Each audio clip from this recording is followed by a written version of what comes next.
Nyota, nyota, nyota, nyota. Mon étoile c'est nyota. Chapakazi, sasa nyota. Nyota, nyota. Nyota, nyota, nyota, nyota. La chaîne qui fait du sport réellement sans affaire.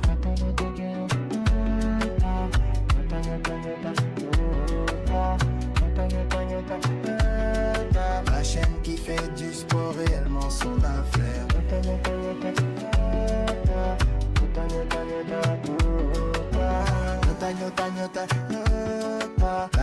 Nyota Télévision, la chaîne qui fait du sport réellement son affaire. Tout de suite, le journal.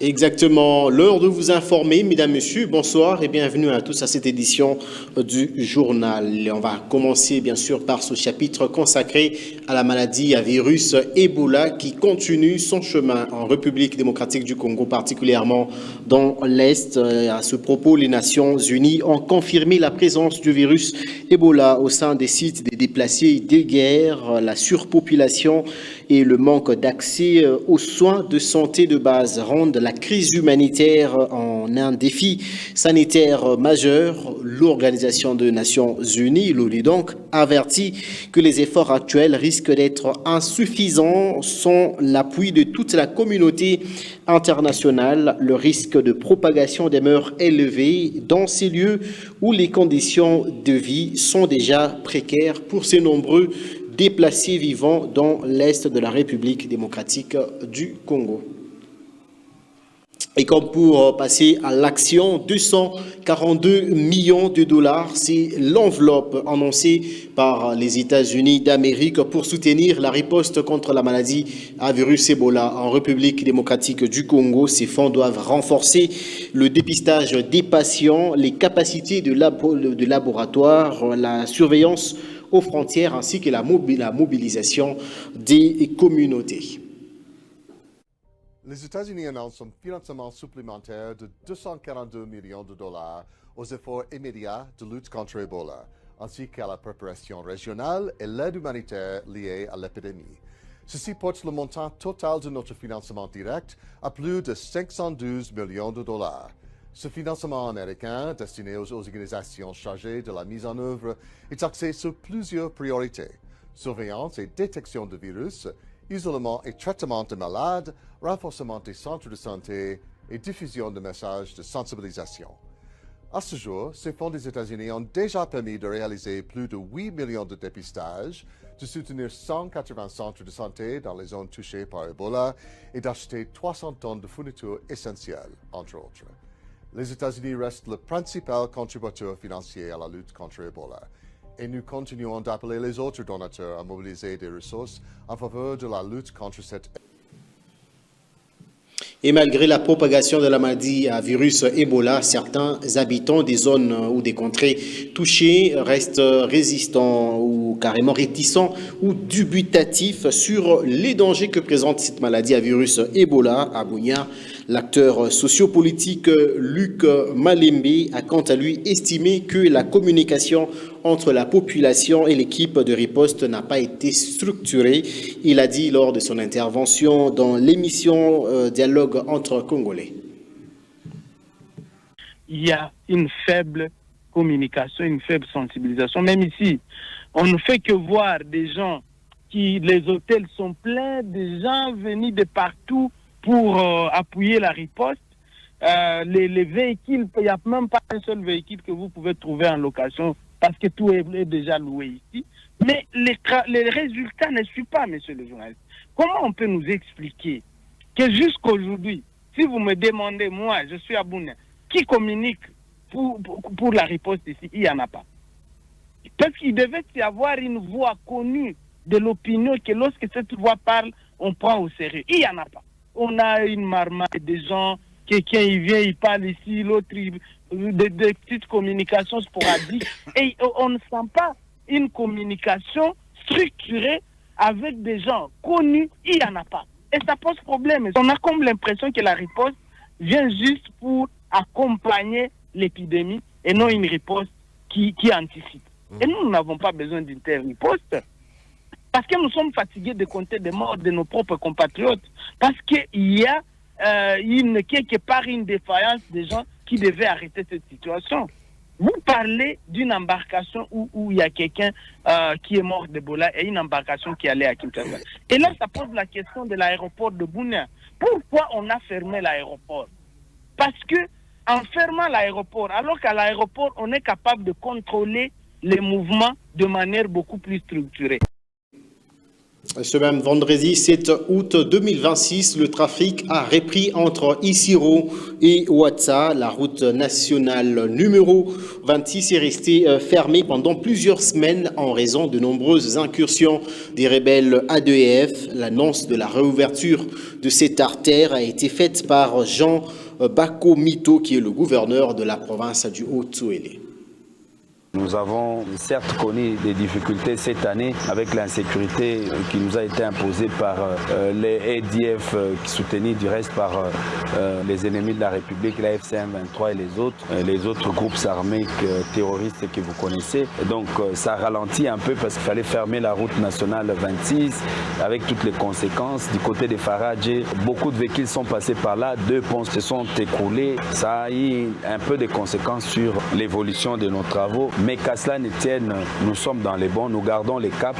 Merci encore au commandant suprême de nous avoir renforcé en hommes et matériel. Aujourd'hui, l'ennemi est en déroute, il est en train de fuir vers la RFO, la réserve à Fona Okapi, mais nos FRDC vont le poursuivre jusqu'à leur dernier retranchement. Quand on prend l'ensemble, je pense que nous sommes dans les bons, mais il faut continuer à travailler, surtout dans le domaine de sécurité, pour éradiquer la criminalité urbaine. Au niveau du comité provincial de sécurité, parce que ça a été une décision prise par cette structure, cette instance, l'option a été déjà levée. Nous avons pris la décision d'ouvrir la route. Je voudrais informer les uns et les autres, surtout les opérateurs économiques, qu'à partir de demain à 13h, cette route est ouverte à la circulation de la population. L'armée a sécurisé la route et l'ennemi a été mis en déroute. Maintenant, c'est des petites questions. 3 ponts, là où il y avait des problèmes, depuis hier, les travaux sont presque terminés. ORC a presque terminé les travaux. Les images sont arrivées. La réhabilitation est pratiquement finie. Cette fois-ci, c'est officiel, donc la route sera rouverte à partir de demain. Vendredi à 13h, la route est réouverte à la circulation. Au trafic, les personnes et les biens peuvent circuler.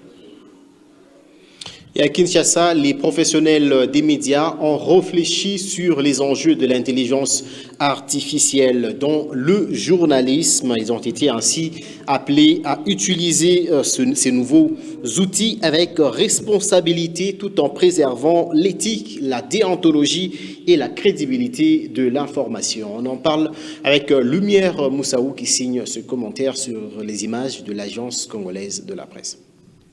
L'intelligence artificielle prend de plus en plus de place dans le travail des médias. À Kinshasa, journalistes, responsables des médias et experts en communication se sont retrouvés autour de cette question. Au centre des échanges, les possibilités offertes par l'intelligence artificielle, mais aussi les précautions à prendre pour éviter qu'elle ne remplace le travail du journaliste. Pour le directeur général de l'Agence congolaise de presse, l'intelligence artificielle doit rester un outil au service du professionnel de médias. Ce qu'on enregistre actuellement, c'est l'intelligence artificielle.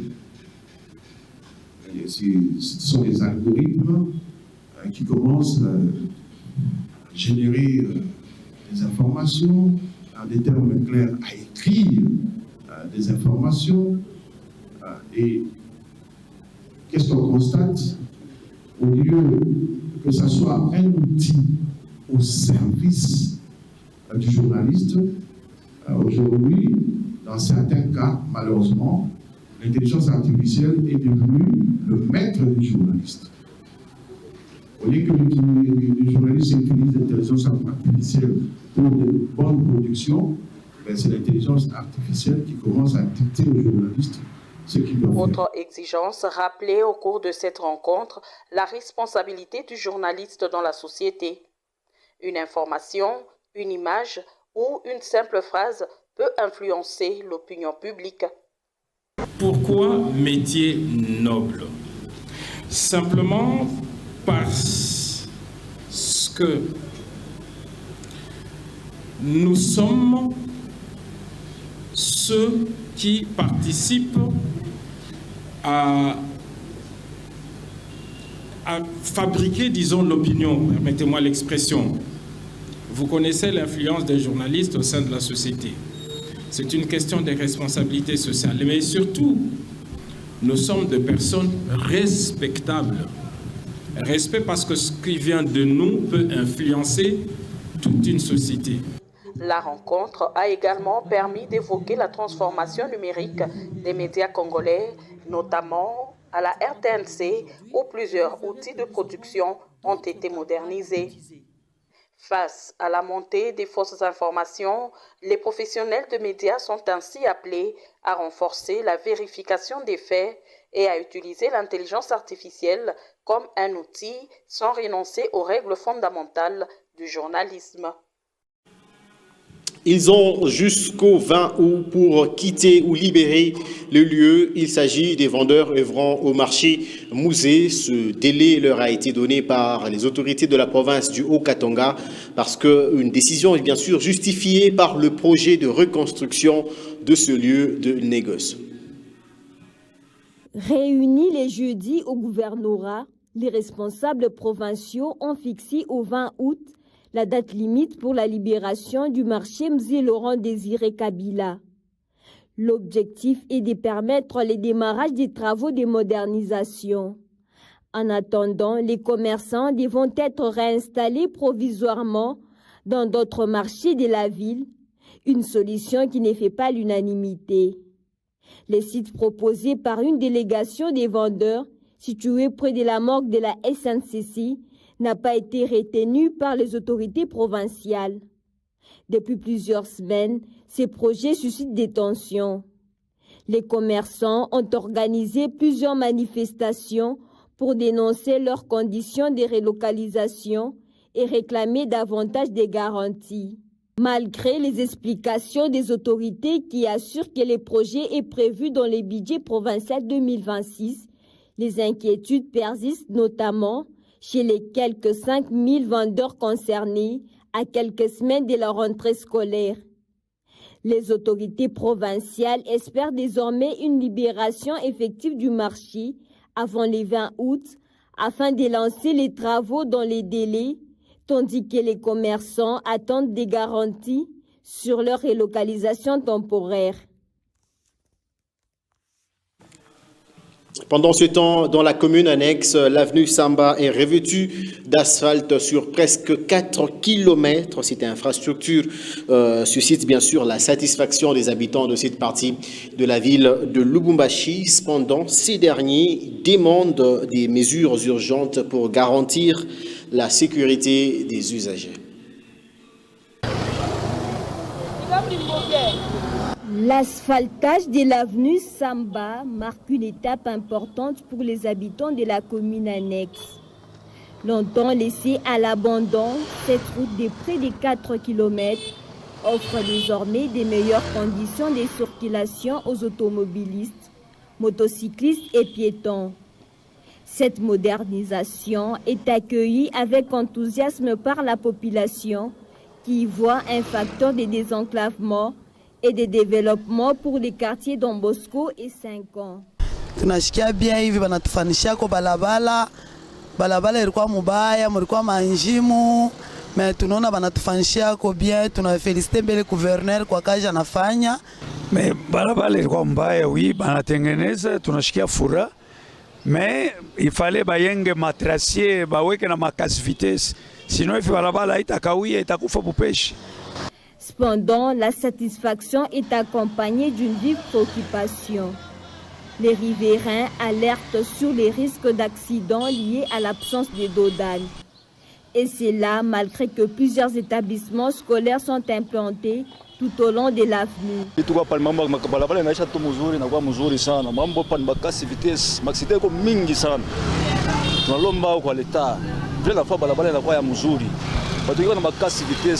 na balabala ya Katumbi na yo maxite ko ya mingi sana mutupatie kwa madoléance balabala tu banatengeneza hii mashuku bila mna makasi vitesse ma munasema accident ya mingi sana faut bakumbuke kwa makasi vitesse bakumbuke bafa tu rapide avant masomo tu yanze tena hapa ni pa école hapa batoto mkutambuka kwenda kuza vya kula naweza kubakonga tunaanza tena kusamba mwisho kwa leta tusaidie kwa murapidi tu avant batoto wanze masomo tukio makasi vitesse. Bon, casse vitesse, il faut que puisque bari kongana kana kongana mbele hapa baweka makasi vitesse. Alors il fallait ba rapidité comme pêche. Sinon l'accident itakuwa mingi. Si l'asphaltage de l'avenue Samba représente une avancée majeure pour la commune annexe, les habitants rappellent qu'une route moderne doit aussi être une route sûre. Un petit mot en justice, la justice congolaise, particulièrement dans la ville de Lubumbashi, cette justice qu'il a confirmée comme seul président national de l'ARDEV. Il s'agit de Jacques Kiabula Katoué. Le tribunal des grandes instances de Lubumbashi l'a confirmé dans un jugement rendu le 29 juillet. Selon le communiqué signé par le secrétaire général du parti ARDEV, la justice a également déclaré nulles et sans effet les décisions prises par les structures parallèles. On retient donc que Jacques Kiabula est l'unique président du parti ARDEV. Et rapidement, nous allons nous rendre dans la ville de Cabinda, qui abrite une évaluation du système éducatif. Les assises se tiennent sous les thèmes « Le numérique au cœur de la gouvernance et des innovations pédagogiques ». Les travaux ont été organisés pour 3 jours. La salle du foyer social de Cabinda est le point de convergence des principaux acteurs du secteur éducatif de la province éducationnelle Lomami 1.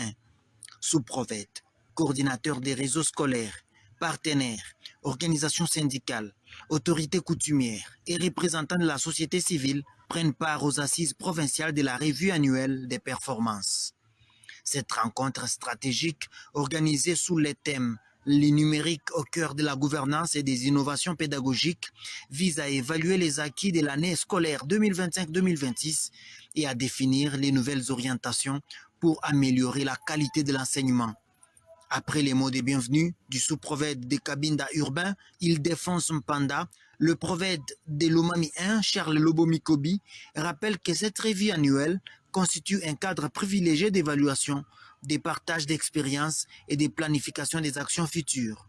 L'objectif général des assises de la revue annuelle de performance 2026 est d'analyser les résultats du secteur de l'éducation et proposer des stratégies pour améliorer les performances grâce au numérique.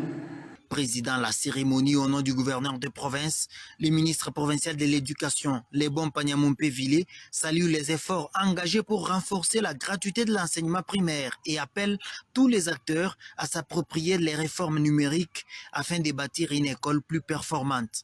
L'amélioration de la qualité de l'éducation constitue une préoccupation majeure pour le gouvernement national et provincial.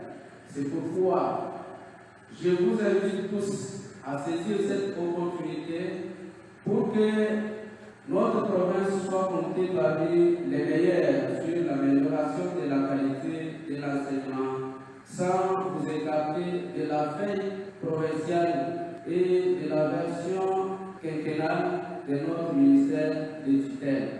Durant 3 jours, les participants examineront les indicateurs de performance, identifieront les forces et faiblesses du système éducatif et formuleront des recommandations destinées à renforcer la gouvernance scolaire, améliorer les pratiques pédagogiques et accélérer l'intégration des technologies numériques dans les établissements. Une démarche qui traduit la volonté des autorités éducatives de Lomami 1 de construire une école moderne et capable de répondre efficacement aux défis du XXIe siècle. On va terminer par ces images qui nous proviennent du cimetière de Kinsuka où la profanation des tombes se poursuit à Pompage, Kinshasa. Malgré l'interdiction, certains habitants continuent illégalement de construire leurs maisons au-dessus des tombes, des actes qui témoignent du manque de respect dû aux morts dans cette partie de la République démocratique du Congo. C'est donc par là que va s'achever ce journal. Mesdames, Messieurs, merci pour votre fidélité. Les informations continuent sur www.nyota.net.